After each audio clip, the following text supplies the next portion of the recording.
We've been discussing this North Carolina county rocked by that massive power outage this week. Well, they could see electricity restored by late tonight. That's according to the local utility there.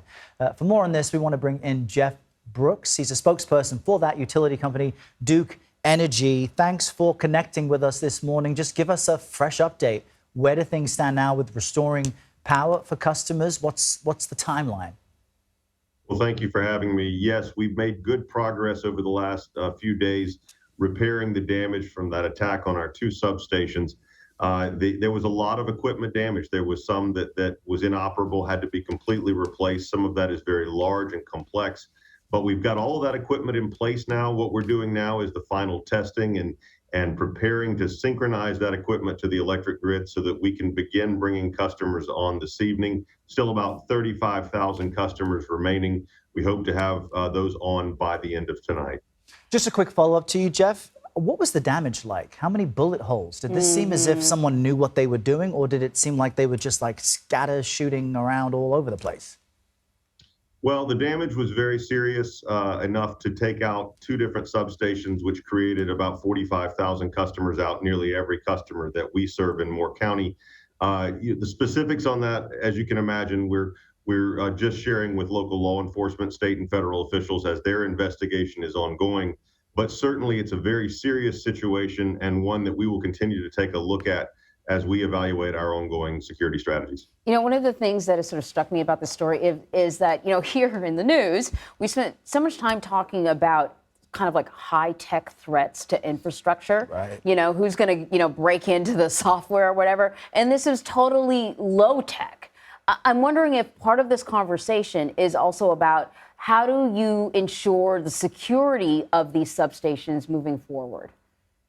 Absolutely. When we think about security, there's multiple layers in place, and some of that is cyber, as you mentioned, electronic, and a lot of that is physical. But there's also processes in place and people, and the whole idea of this multi-layered strategy is to avoid those disruptions whenever possible, but recognizing that you can't completely eliminate an outage, that we can respond quickly, contain that, and manage it. And that is that resiliency component you often hear talked about in the industry. And that's a big focus for Duke Energy. We have a big, huge grid improvement strategy underway that's looking at those types of things, adding in that strengthening, adding in that resiliency. And that's an industry thing that all of us are looking at as we build a grid that's smarter and more advanced across the nation. And just think about how serious it is to not have power in your home for a couple of days if you have a respiratory machine, if you have a little baby that needs electricity and warmth and other kind of support technology. It's so severe and serious what's happening down there. It's great to hear that you're kind of looking at grid improvement strategies. I'm curious about just video cameras and security footage. Of course, coming through something like this, you want to deter anyone from trying this in the future.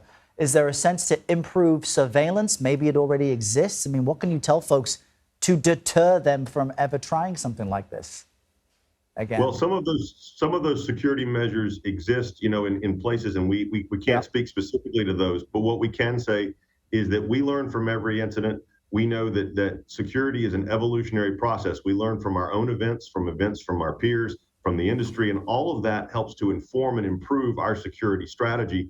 We always have to be better. We always have to continue to stay ahead of the next threat, and that's a priority for Duke Energy and for the utility industry as a whole.